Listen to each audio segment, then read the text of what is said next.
मैं आपसे पटेल आपका हार्दिक स्वागत करता हूं अपने YouTube चैनल जी फार्मेसी में। दोस्तों हमारे चैनल को लाइक करें, शेयर करें एंड सब्सक्राइब करना दोस्तों बिल्कुल ना भूलें।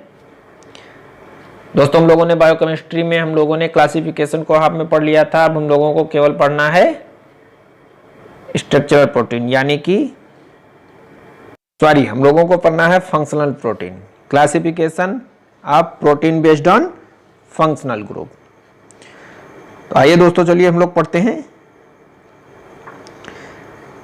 फंक्शनल ग्रुप में हम लोग पढ़ेंगे उत्प्रेरक प्रोटीन, यानी कि कैटालिटिक प्रोटीन किसकी, एंजाइम की, रेगुलेटरी प्रोटीन हार्मोन्स की,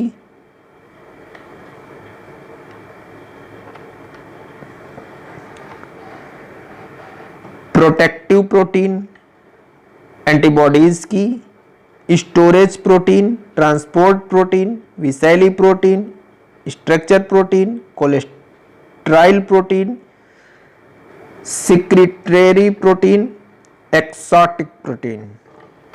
इसमें दोस्तों हम लोग पढ़ेंगे ट्रांसफर प्रोटीन, एंजाइम प्रोटीन,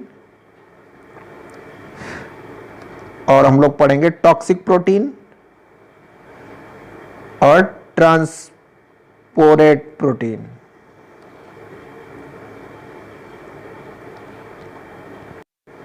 सबसे पहले दोस्तों हम लोग पढ़ते हैं कैटालिटिक प्रोटीन्स।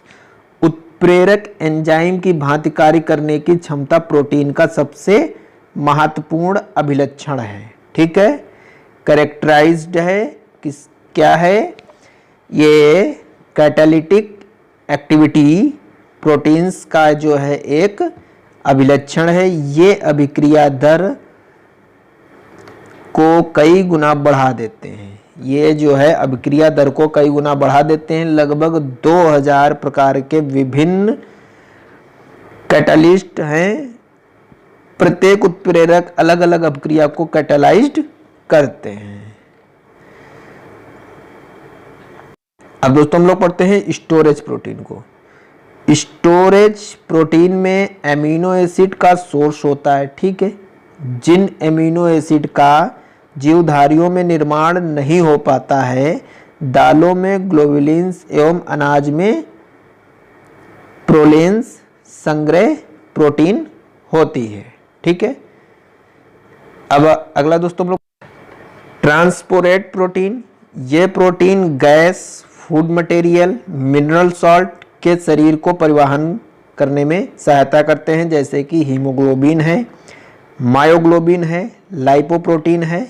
ठीक है, हीमोग्लोबिन क्या करता है, हीमोग्लोबिन जो है कंजुगेटेड प्रोटीन है, यह एक कंजुगेटेड प्रोटीन है जिसमें रंग बेस प्रोटीन ग्लोबिन एवं हेम होती है। यह रीढ़धारी जीवों के शरीर में ऑक्सीजन का परिवहन करती है।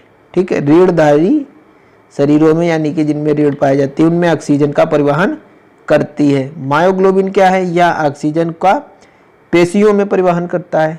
ठीक है, अब हम लोग जानते हैं टॉक्सिक प्रोटीन। टॉक्सिक क्या है, कुछ प्रोटीन विषैली प्रकृति के होते हैं, जैसे रेंज, ये कैस्टोर बीन में पाई जाती है या बहुत अल्प मात्रा में भी जीवधारियों के लिए बहुत विषैली होती है। ठीक है दोस्तों,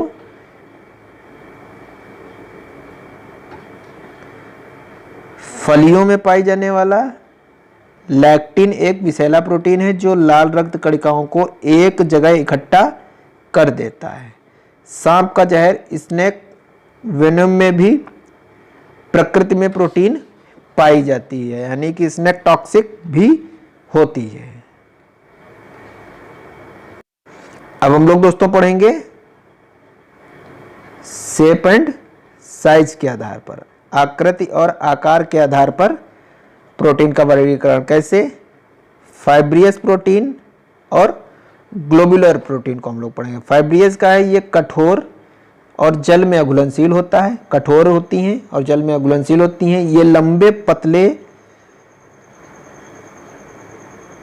मॉलिक्यूल्स होते हैं, लंबे पतले मॉलिक्यूल्स होते हैं, माइक्रोस्कोपिक स्ट्रक्चर एलिमेंट्स बनाते हैं जैसे केराटिन और कोलेजन, केराटिन और कोलेजन। अगला है दोस्तों ग्लोबुलर प्रोटीन। ये नाजुक तथा जल में घुलनशील, ये एंजाइम एंटीबॉडीज व हार्मोन्स बनाते हैं, जैसे insulin, DNA polymer and RNA polymer एवं हीमोग्लोबिन।